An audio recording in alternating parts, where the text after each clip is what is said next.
नमस्कार, जय हिंद दोस्तों। स्वागत है आपका आपके अपने YouTube चैनल पर। आज के इस वीडियो में हम पढ़ेंगे एक महत्वपूर्ण टॉपिक जिसका नाम है भारतीय संविधान की अनुसूचियां। अक्सर परीक्षाओं में आपको यहाँ से प्रश्न देखने को मिलता है, तो प्रश्न यहीं से आएगा। पढ़ेंगे आप मेरे साथ तो आपको यकीन आएगा। UP triple S C PET, junior assistant, UP police, UP RO, SSC railway, UP PCS, UPSC, कोई भी एग्जाम आप देने वाले हैं तो भारतीय संविधान की अनुसूचियां एक महत्वपूर्ण टॉपिक होता है। इससे जुड़ी हुई सारी जानकारी आज के बाद वीडियो में हम पढ़ेंगे।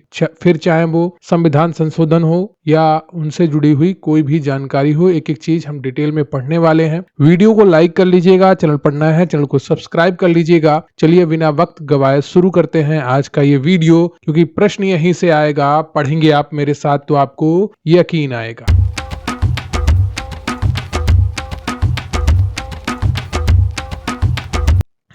तो सबसे पहले बात करते हैं भारतीय संविधान की अनुसूचियों के बारे में। भारतीय संविधान में वर्तमान समय में कुल 12 अनुसूचियां हैं। कितनी अनुसूचियां हैं? कुल 12 अनुसूचियां हैं, जो विभिन्न प्रकार की जानकारियां और नियमावली को समाहित करती हैं। यह अनुसूचियां संविधान के कार्यान्वयन और प्रशासन में महत्वपूर्ण भूमिका निभाती हैं। लेकिन एक बात आपको ध्यान रखनी चाहिए कि संविधान लागू होने के समय भारतीय संविधान में सिर्फ 8 अनुसूचियां थीं, जो समय के साथ साथ बढ़ती चली गई। तो वर्तमान में 12 है और संविधान लागू होने के समय भारतीय संविधान में सिर्फ 8 अनुसूचियां थी। सबसे पहले बात करेंगे प्रथम अनुसूची की, जो राज्यों और संघीय क्षेत्रों के नामों के बारे में है। इसमें भारतीय राज्यों और संघीय क्षेत्रों के नाम और उनके क्षेत्रीय अधिकारों की सूची दी गई है।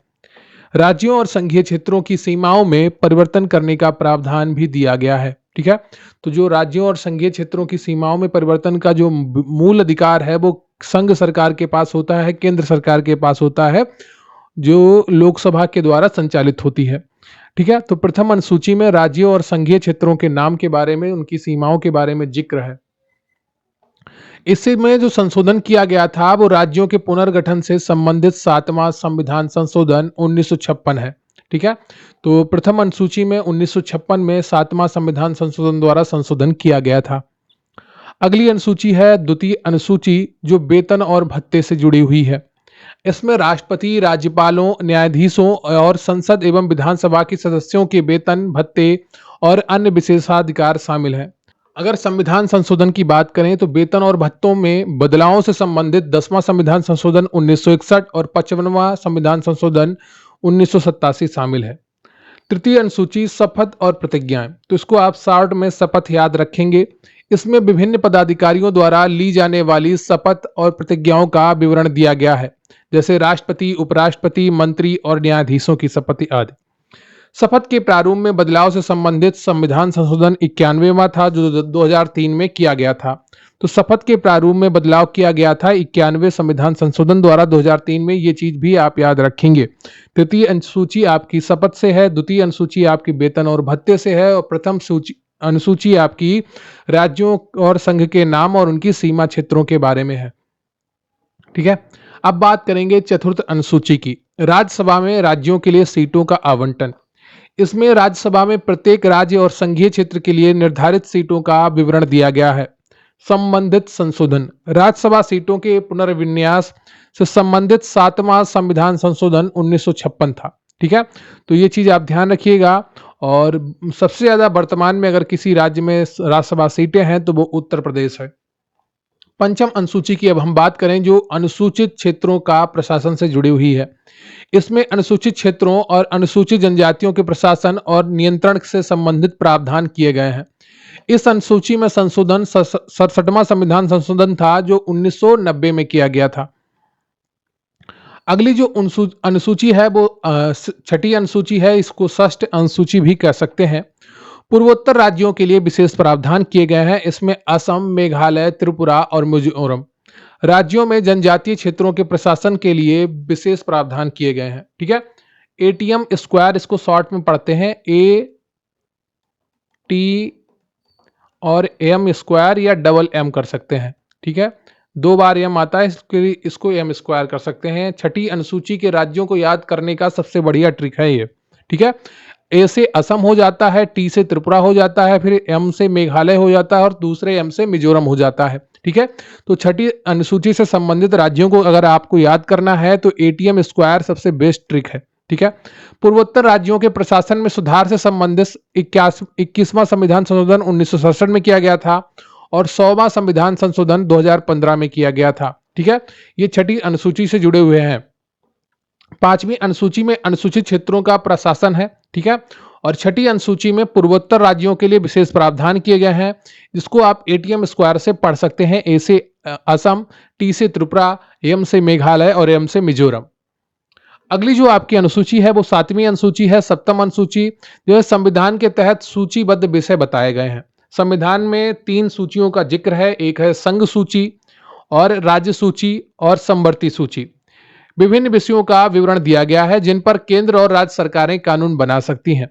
अगर संघ सूची की बात करें तो इस पर सिर्फ केंद्र सरकार कानून बना सकती है। अगर राज्य सूची की बात करें तो इस पर सिर्फ राज्य सरकार कानून बना सकती है। समवर्ती सूची की बात करें तो इस पर दोनों सरकारें कानून बना सकती हैं, लेकिन अगर संघ सूची का कानून उस पर बन जाएगा तो वो सबसे सर्वोपरि माना जाएगा।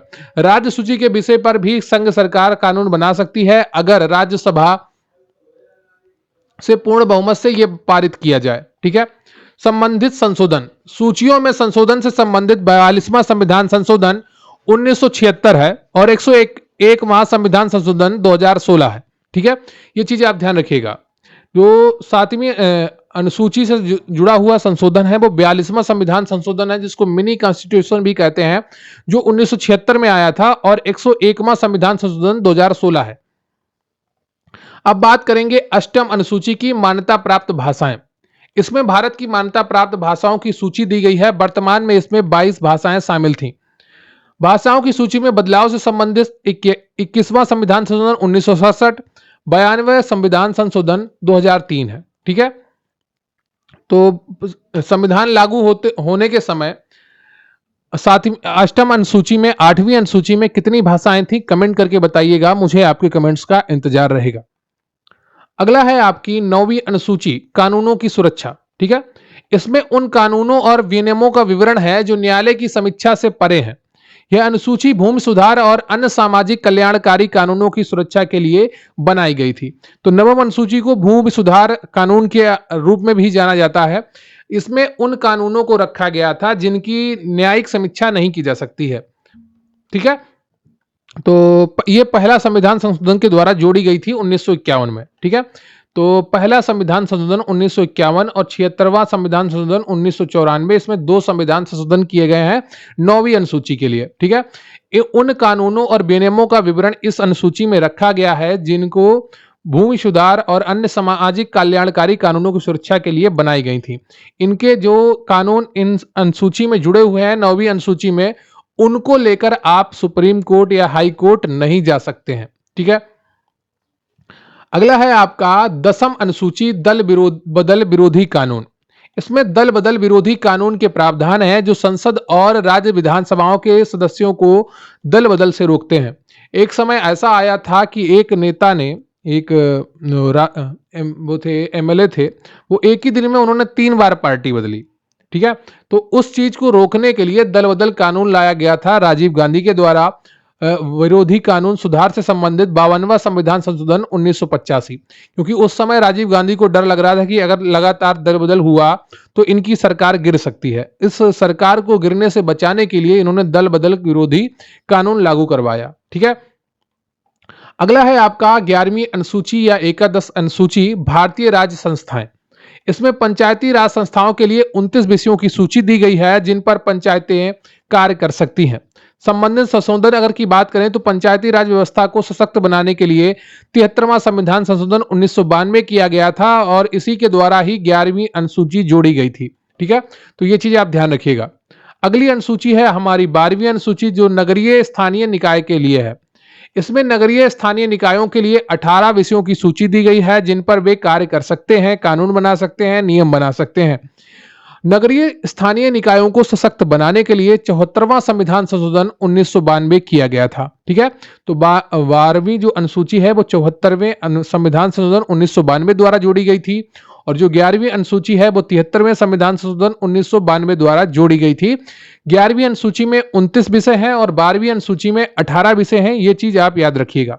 ठीक है, तो भारतीय संविधान की अनुसूचियां देश के प्रशासन और शासन को सुचारू रूप से संचालित करने के लिए महत्वपूर्ण ढांचा प्रदान करती हैं। ये अनुसूचियां विभिन्न क्षेत्रों में आवश्यक नियम और प्रावधान सुनिश्चित करती हैं, जिससे देश का समग्र विकास और सामाजिक न्याय सुनिश्चित हो सके। ठीक है, तो आज का ये टॉपिक आपका कंप्लीट होता है, जिसमें आपने भारतीय संविधान की अनुसूचियां देखी और इनसे जुड़े हुए संविधान संशोधन देखे, प्रावधान देखे, क्या क्या है। ये सारी अनुसूचियां आपको याद होनी चाहिए, क्योंकि परीक्षा में यहां से अक्सर एक प्रश्न देखने को मिल जाता है। UP PET junior assistant, UP police, RO, SSC, railway की कोई भी परीक्षा अगर आप देना चाहते हैं, हमारे चैनल को सब्सक्राइब जरूर करिएगा। और ये सारी पीडीएफ मैं आपको प्रोवाइड कराऊंगा जब आपका एग्जाम आने वाला होगा, तो हमारे साथ पढ़ते रहिए और आपको ये सारी पीडीएफ प्रोवाइड कराई जाएंगी। टेलीग्राम का चैनल का लिंक आपको डिस्क्रिप्शन बॉक्स में मिल जाएगा, वहां से आप हमारे टेलीग्राम चैनल से जुड़ सकते हैं।